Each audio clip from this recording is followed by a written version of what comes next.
A gorgeous sunny day at Wrigley Field on Tuesday afternoon as the Cubs are hosting the San Diego Padres. Top of the second inning, Eddie Williams, just recently called up from Las Vegas.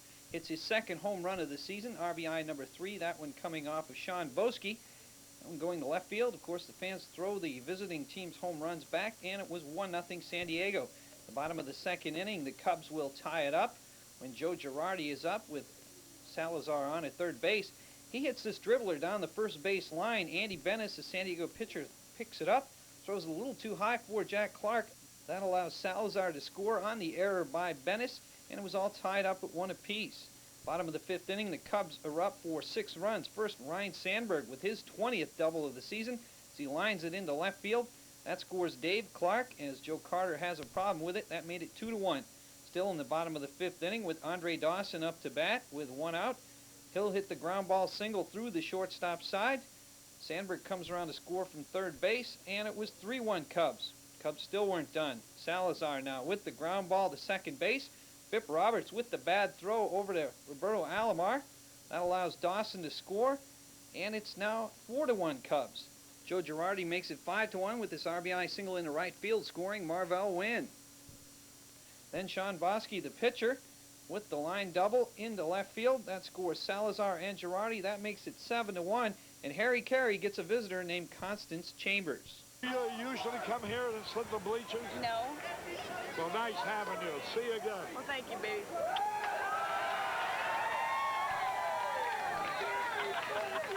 All right. I think I've lost my place. Harry, let me find. Oh, yeah, but you're right there, Harry. Okay. Boy, eat your heart out, Steve. Harry, nice to meet you. Bye. Nice seeing you. Harry, you going to come back tomorrow, or are you going to stay out there?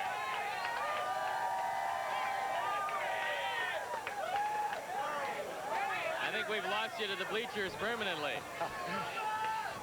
You can't beat fun at the old ballpark.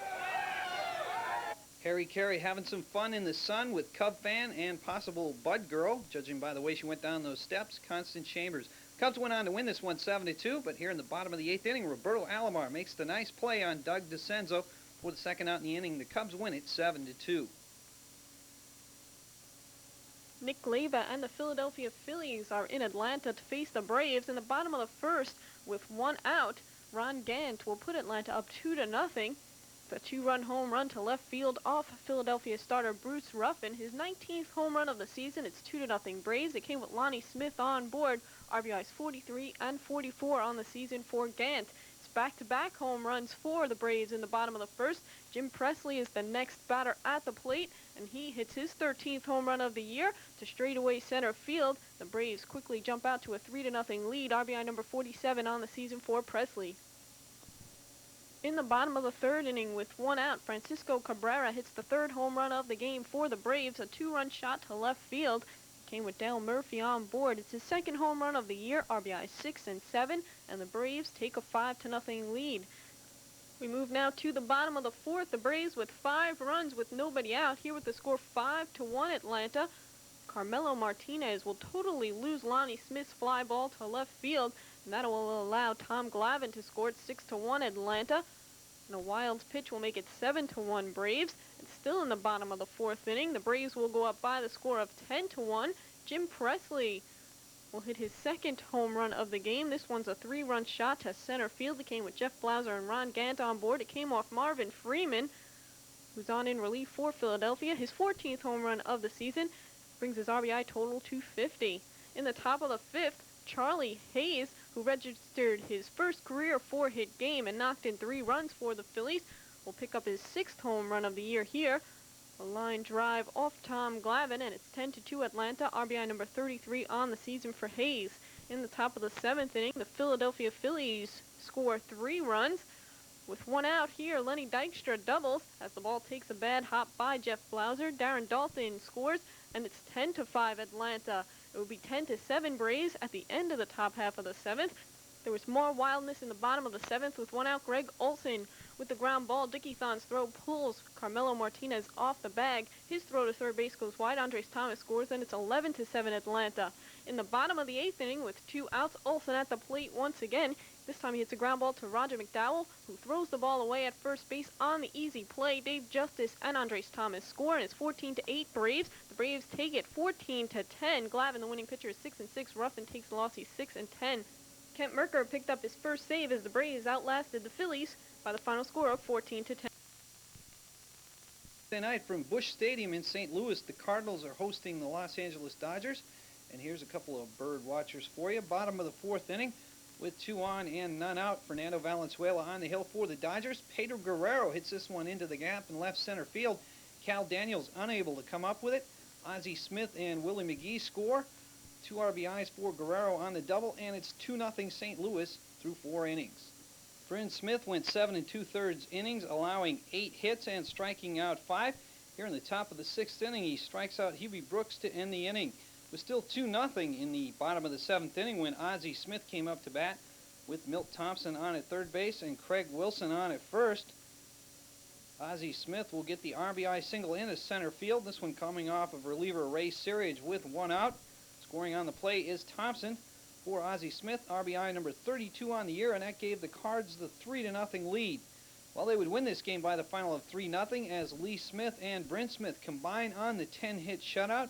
Here's the last out of the game as Lee Smith gets Chris Gwynn to hit into the 4-6-3 double play, the final 3-0 Cardinals. Bryn Smith gets the win. He's 7-7. Lee Smith gets his 12th save, and the losing pitcher is Fernando Valenzuela. He's now 7-8.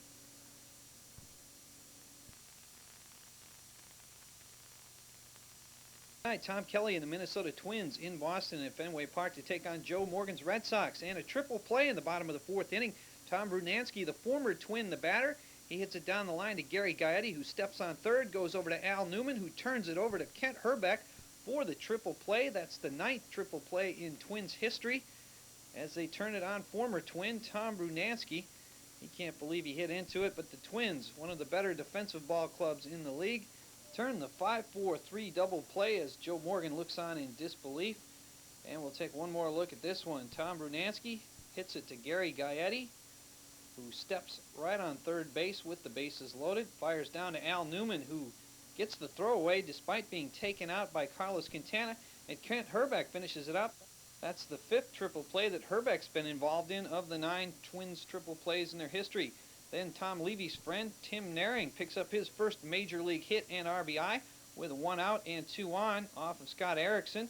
Scoring on the play is Mike Greenwell. Kirby Puckett throws Billy Joe Robideau out at third to Gary Gaetti. And it's 1-0 Boston through 5 on Tim Naring's first major league RBI.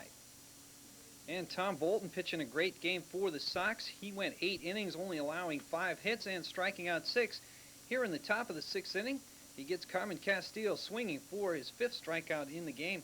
Tom Bolton went 8 innings to pick up the victory in this one. Then in the bottom of the 8th inning, something that has never happened before in Major League history, the Boston Red Sox hit into their 2nd triple play of the game. This time is Jody Reed down to Gary Gaetti, down to Al Newman, over to Kent Herbeck. John Candelaria was on the mound for this one, and there were only 2 on this time. That's the 10th triple play in Twins history. As they get a good laugh in the dugout. They can't believe that they do it, but they do it for the first time in Major League history. One more look. Jody Reed hits it right to Gary Gaetti. He fires down to Al Newman, over to Kent Herbeck. This one a little bit easier than the last one, but 2 in one game. It's never happened before. But the Boston Red Sox are the victors in this one, as Jeff Reardon comes on in the 9th to pick up the save. Here he gets John Moses to ground out to Tim Naring, who got the game-winning RBI in this one, the only run of the game. The final 1-0 Boston, despite Minnesota's 2 triple plays. Scott Erickson takes the loss for the Twins. There's Tim Naring playing in only his 2nd Major League game. He ends up with the game-winning hit. And Bolton and Reardon combine on the 5-hit shutout. Well, the biggest thing was I put the hit and run on him, that second one, to get away from the double play, and we hit into a triple play. So circumstances were there, and ball hit to third base. I mean, there's not a whole lot you can say about it. It's not like we were trying to. It just happened. It's kind of par for the way we've been going, though. But the good thing is we got the win out of the whole thing, so at least that makes it a little easier to take. Well, maybe you're at least a part of that. Maybe made Cooperstown, huh? All right. All right, we're talking landmark game here. Well, believe me, that's about the last thing on your mind. when you're running down to first base. But, you know, it's a great game, isn't it? So it happened. What are you going to do? Can't dwell on it. You don't see 2 triple plays every day, and especially around the horn like they were. Normally they're line drives when the runners are going. But it was a big win, and you know there was some balls hit at Timmy Naring in some crucial situations. He picked them up and threw the guys out. You got to give him credit there. After, you know, he kind of had a rough outing last night, and it didn't affect him at all. I don't know. Hopefully there's a couple looking at me, but I'll tell you what, the fans have been great to me. You know, I'm amazed. I struck out 3 times last night. Come to the plate tonight, and they all get up and start yelling for me again. It kind of feels good, to tell you the truth.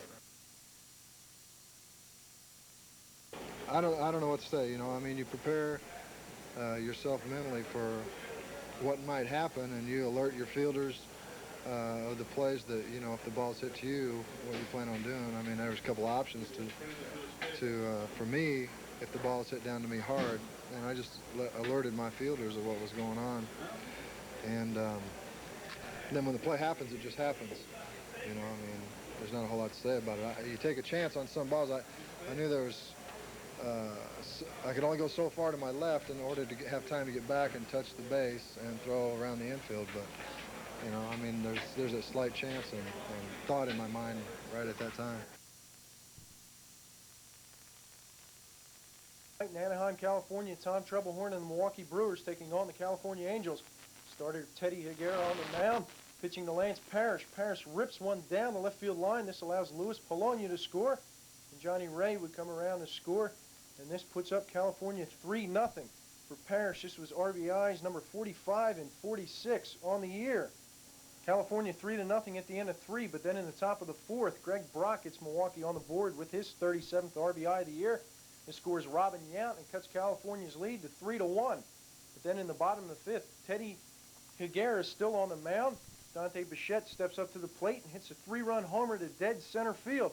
This scores Brian Downing and Lee Stevens, and it puts California up 7-1.